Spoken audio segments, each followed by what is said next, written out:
Yo, what up guys, Mr. Russ here, back from MBR Starcast. That was some more live League of Legends gameplay for you guys today. Well, it's not live, it's going to be another one of our spectator modes. Because we're actually going to be looking over one of my Jurassic Cho Gath games. I actually played this yesterday. It was a ranked game. I was doing some duo queue with my friend who's playing Fizz this game. The reason why I didn't record it was just because we were just chatting. We weren't really saying much anything, so it'd been pretty pointed, been a pretty boring video to make, I think. So we're gonna have a little watch over this spectator version of Cho Gath. We go against I believe it was Garen today. Garen. So Garen is supposedly a counter to Cho Gath.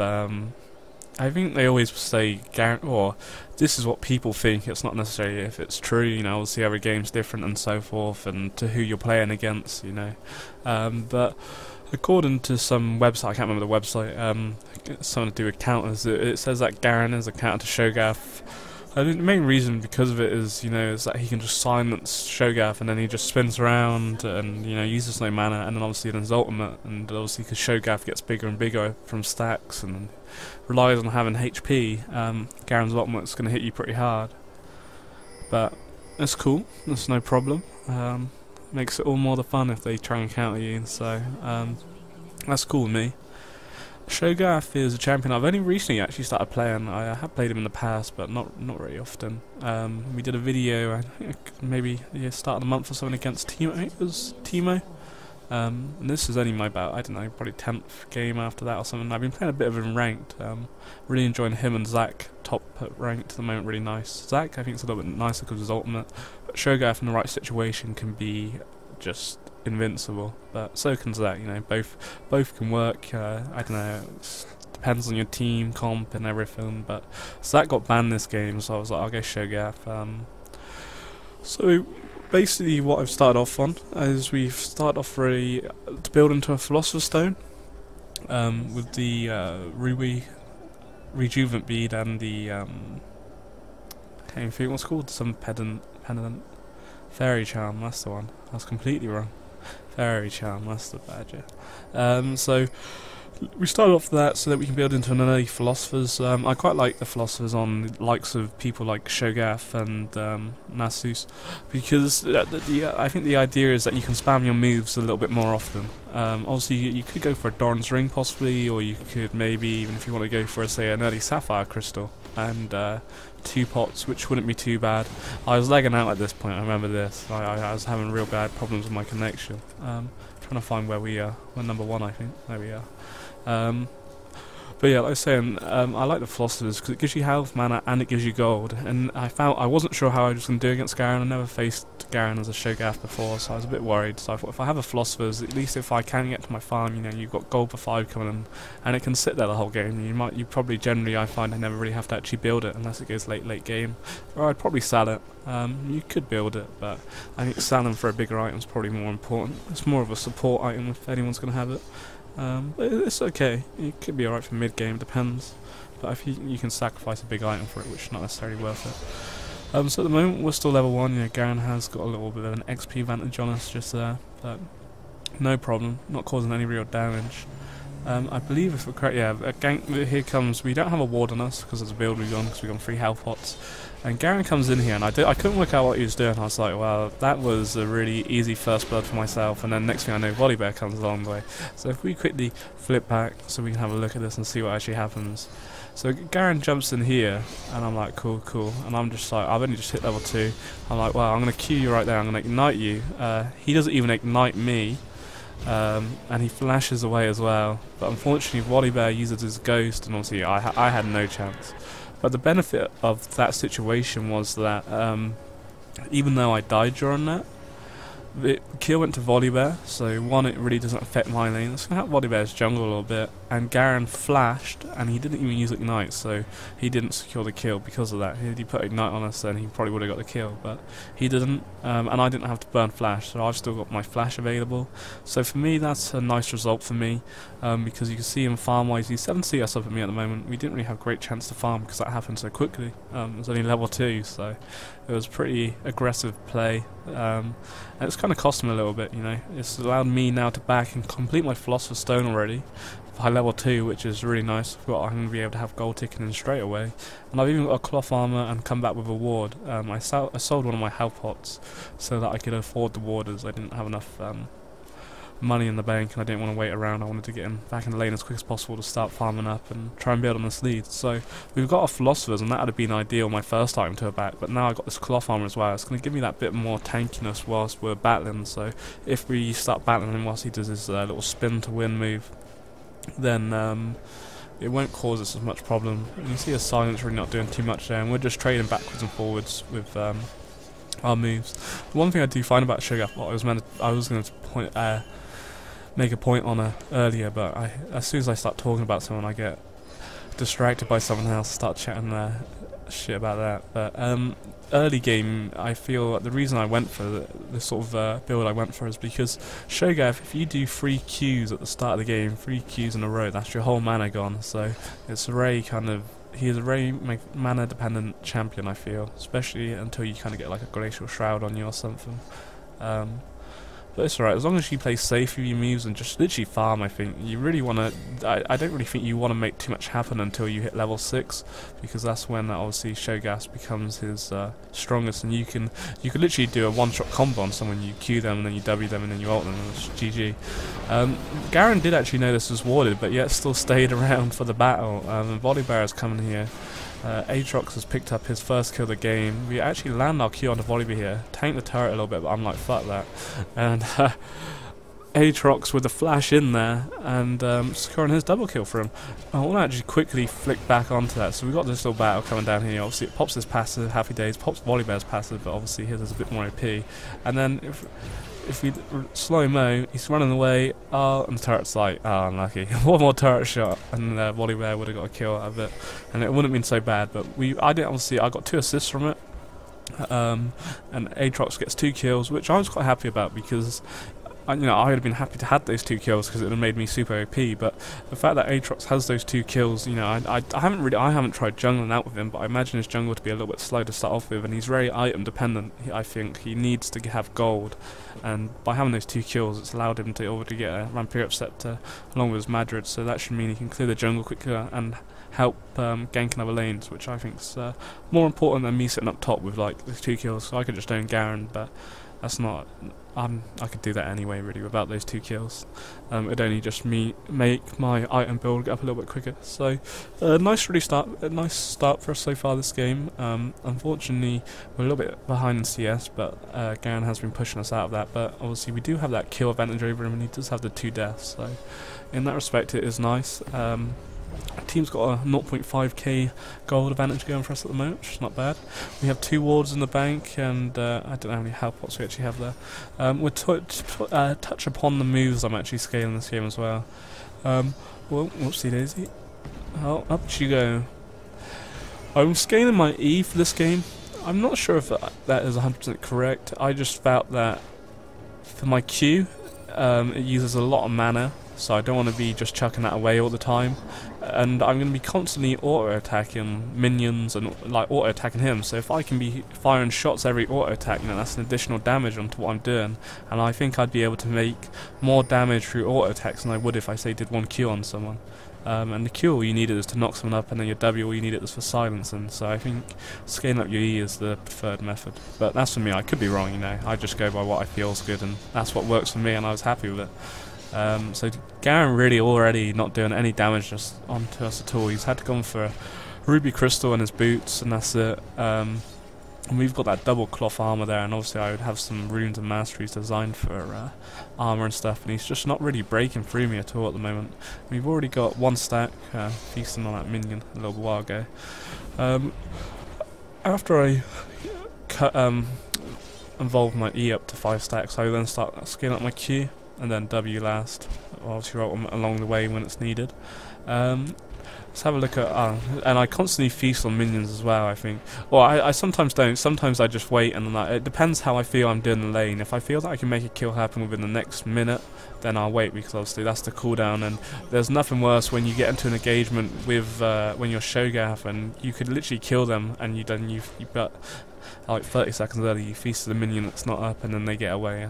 It's gutting, but it is important to feast on the minions when you can, and I just knew that I wasn't really going to make anything happen on Garen. You can see how he's quite tanky, and we're pushing quite hard, so I felt I was not going to make anything happen, so I just feast on the minions, and it already gives me 180 bonus HP. And we just trade with our Q and W, and it's all good. Our E at the moment, which is currently up 4 points in, does 67 magic damage every spike. You know, that's like almost the same as my auto attack. And you got to remember, I have no AP as well. You know, I think his ultimate scales almost fully with AP. One of his moves does, his Q does. Yeah, so he is quite nice AP, but you know, if you go straight out AP Cho Gath top, then you kind of lose that tank role. I've done it in one game or a mix, you know.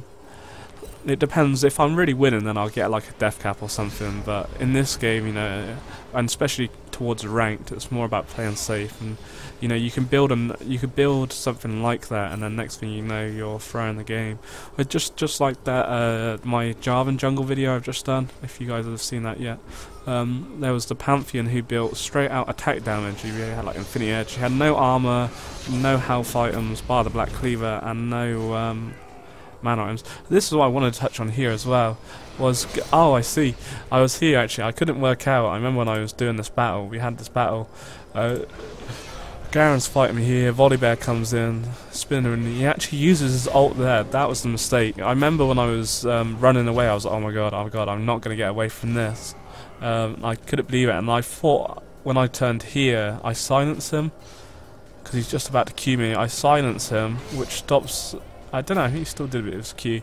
But I was worried he was going to ult me, but it turned out he already ulted me in the middle of that fight anyway, so that was really bad by him, because obviously Garen's ultimate works upon him, the champion having a less amount of health. If we actually have a look, does it say here? Garen calls upon the item, the Massia, dealing 175 magic damage plus 1 damage for every 3-point health target that's missing. You know, I was still on like half HP, so really bad ultimate by Garen there, in my opinion. My friend Terrorizer there was having problems with that. He picked Fizz, even though he'd go against Vlad thinking he'd do alright, but Vlad was playing really safe this game and was doing quite a good job, and like Vlad does, he's quite a strong champion, and I didn't really think Fizz was the strongest person to really pick against Vlad, because obviously Fizz is melee, so he has to be jumping onto Vlad, and Vlad just stays away and just Qs you and gets all your health back anyway, so... But it's alright, it's not the end of the world. We're doing quite nicely on top, we survived that luckily. More for Garen's fault, you know, he was up to me towards the whole tower, so that whole time, you know, he could have been attacking me, then ulted me, and it would have just been GG, but his mistake. But yeah, I was mentioning before about Pantheon in our Jarvan video, and he just built no health or armor or magic resist, and just built straight out damage, and he just died instantly. I remember we went into this fight and I died as well. It was a silly death for mine, and I thought, yeah, if we got Pantheon here, we'd kill them, and then Pantheon just died and I was left on my own. I was like, wow, that's amazing. So it depends. It depends. I think, you know, it's nice to have the armor and magic resist to health on Cho Gath because of his ultimate anyway and his base damage. He's quite a strong champion without any AP on him, I feel. And you're all about setting up plays. You know, you queue someone up so that your AD carry, in this case Vayne, can just shred them up. So I'm making the push down onto Garen at the moment, keeping him under his turret, trying to make the turret take as many minions away from him as can. So you see we've actually got a CS lead over him now. Up to 68 minions compared to his 58, so it's a 10 CS lead at the moment, which is really nice for us, especially as we've got that kill. He's now actually got a Giant's Belt on himself, but along with those double cloth armor which I had earlier, I've now got a Glacial Shroud. I could have completed the double cloths into the armor thing what it gives you, but I like the Glacial Shroud because it gives you the armor and the mana, and I've still got those the double cloth there anyway, which I'll eventually turn into a Frozen Heart, so it all works out anyway. So we're actually moving into mid now. I was like, well, I'll come help you kill Vlad, but I stepped over a ward here, which was a bit unfortunate, because Vlad, I thought Vlad was actually going to come into the bush, but obviously he saw the ward, so I missed my Q then. I think he was going to get away anyway, but that was just a little bit unfortunate. A bit of bad timing really, because the ward almost died out as well, but there we go. Not to worry. We make our way back up from the top lane, allows Garen to push up the lane a little bit. We might miss 1 or 2 last hits, but it's Allows us to get back into things. Feast onto our final minion. That now gives us 6 stacks. Signal Garen is going down to bottom. I think he actually makes something happen down here if we switch into direct mode. Fizz is under his turret. He's like, oh, blue buff's ready. Oh yes, yummy blue buff. Okay, yeah, blue buff. I told him, I was telling him he was missing this whole time, and then kaboom. And he just needs to ult him. There we go. He even chucked Ignite on him, just for safekeeping. I think he needed to actually. I don't think the ult actually killed him. Anyway, so I make my way down here. I'm like, what the hell, man? You can't be just killing my mid lane like that. So go down onto... get a kill onto Garen there. Nice knockback by Aatrox as well. He actually flashes onto Vlad here and picks up a kill for himself. His 4th kill of the game. Dear me, he is getting fed. Volibear trying to make something happen, but really no problem for us whatsoever. And we just carry on. We even eat a nerve minion just to kind of scare Volibear, even though we have full stacks. I just wanted to secure the gold as I was going to be back in anyway, so it's no problem. And I would never have been able to do anything on Volibear at that point in time. So it was unfortunate. Garen obviously, you know, spent a little bit of time waiting in that bush, and it paid off for him, you know.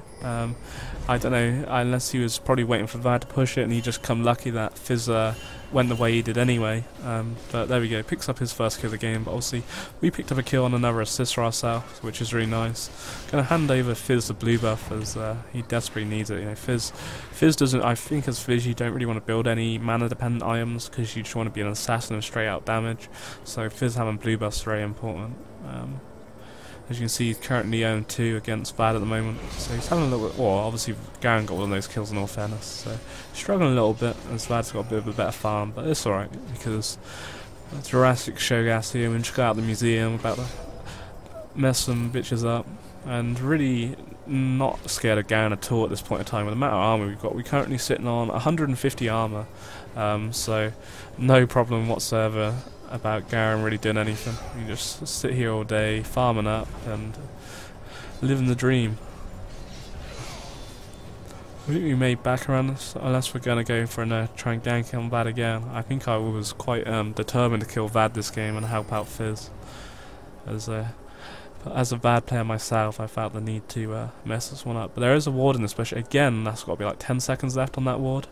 I remember I stood in here for a little while because I wasn't sure if it was warded, and I couldn't work out if he was just playing safe or what. And then he ran over here, and I was like, all right, what's he doing? I thought he was going for his raise, but obviously not. Obviously the ward has died out now, so he doesn't know if I'm still there. But obviously he does have an idea I'm sitting around here. Fizz actually chucks his ultimate onto him.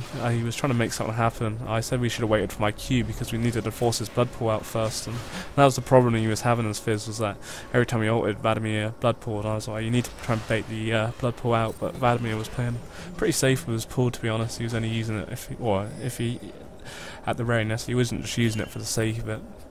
Which is fair play to him, you know, that's what he needed to do, and he was doing it right. So Fizz is making his way down bottom, and I was like, alright, I can cover your mid lane, no problem. I'll flip to direct to camera as something cool might happen. Aatrox has picked up a kill. Volibear is hunting around. Like, no, I don't think anything cool is going to happen here. Just going to be cool with me, and these double two. I'm just sat here, I'm like, well, come on, let's fight me then. I know Fizz was coming back up, Q up Vladimir. I also popped my ultimate onto him, and I could have easily killed, got the kill over Vladimir there, but I said no, Fizz. I said, Fizz, you get the kill because he needs it more than me. He hasn't got a kill. He's a little bit behind in CS, and you know I'm fine the way I am. I'm highest CS in the game. You know, I got 2 kills going for me, and it was I know the importance of having Fizz fed. You know, Fizz and assassin. If you get an assassin fed like a Kali, Fizz, Zed, someone like Kha'Zix, then they will pay that back to you. So it's definitely worth letting them get those kills, and hopefully should help them out a little bit for this game. So we're just chilling around here. We've now backed 17 minutes in. We're looking pretty fine and dandy. We've completed our Frozen Heart, got our Giant's Bout, and we've even got, well, we've obviously had our Philosophers there for a little while. We've got 2 wards on as well. Finally just bought boots. I don't know if we had boots before. I remember there was one game I was playing with Cho Gath, and it was the slowest thing ever without boots. I had 20 minutes, I think, I played without boots, and it was just, when it kind of got to the team fight stage early, and I just so slow walking around, it was ridiculous. It was painful. I was lagging. So yeah, we're looking good. Full stacks, which gives us 720 bonus health just from having full stacks. You know, that's pretty OP. Our Void Spikes now do 84 AoE auto attack, that's nice. Our Q's landing for 245. Sphere Scream's just doing 75, so we only got 1 point in it. That's really not what I use it for, it's just to silence and stuff, so that's no problem. And we're looking good. Just gonna farm up here, get those minions in the bank, and Garen really looking a lot smaller than what I am now. He looked a bit bigger than me earlier, but not anymore. And I literally, you can see the damage there where he's trying to do his spin to win move, and it's just not even touching me. Where I'm trading off, knocked him off from full HP to half, and he's not even scratching me one bit. That Frozen Heart really making a big difference for this game. Along with the giant spout as well now, it's just OP, it's just too much to cut through. We're on 2,700 HP, we're even just going to turret dive him straight out here, no problem. I was trying to feast him, I just couldn't get in range. I was like, oh my god, what a god. But we actually queue him up in the air anyway, and that slows him down enough to feast him to make sure we secured the kill. So it was happy days, third kill in the game, and really showing that Garen was no problem for us at all whatsoever this game. But like I say, it could be down to the player, or it could be down to me that I handled it well, or he just didn't do enough. I don't know. I would like to say it's the first time I've ever faced a Garen and Cho Gath, but I think we did alright, you know. Obviously that first buddy gave away, I think that was what really set him back. It was a really silly death to give away. We actually come in here, wish if we had our ultimate, which we didn't use on Garen, then we would have had the kill there, but luckily enough Vayne was in the mid lane as well to secure that kill with Vladimir. The owner is hunting around the back. I actually popped my Q here, and I don't know if I missed it or if her spell shield stops it. I think I missed it by a little millimeter, but I'm pretty sure we do actually pick the kill up here. She overextends. I don't know why she ran all the way towards us there. She obviously could see Vayne and the owner waiting there, and our feast had been back up in time, and we just ate a little bit sharp, putting us on the 4 kills now, and just looking super strong. And they actually put the surrender vote on. I forgot how quick this game was. 20-minute surrender vote, not bad for a ranked game as well. So yeah, it was really nice. I think that was showing why Cho Gath's such a strong champion. That's why I really like him. I've even faced against a Warwick who said he was Cho Gath's hardest counter, supposedly as Warwick according to this website, but I actually got 2 kills over him before level 6, I think. I just played it really smart with how I was queuing him, and I think he was just trying to push too hard. I think he thought he was a lot better, which he wasn't. But unfortunately we had real bad lag issues that game, and it was only me and Carly in the game against 3 of them, and I eventually just left in the end because I didn't want to play the game with just 3 of them, because they were just, the parent or Ezra was just free farming bottom. Cardi was losing to mid. I was the only one who was actually winning against Warwick, and I just left, and we ended up winning that game somehow. I don't know how we won it. I thought it was just going to say that it was because even the enemy team had players missing, so I thought it had just been a failed game, but they said we won it somehow, so I don't know. OP. But yeah, really good fun. Cho Gath anyway. I think I'm going to play a couple more games with Cho Gath and bring some more videos out of him. He is a really strong champion. Aatrox did really nice that game actually. 6-5 there was Blade Rune King, not bad. Vayne was fed as well, so it was GG. You know, we did push them pretty hard, and it caused a surrender vote just like that. It's no fun. We missed the team fight stage really, but there we go. Nevertheless, I hope you guys enjoyed the video, and take it easy, have a good day. Peace.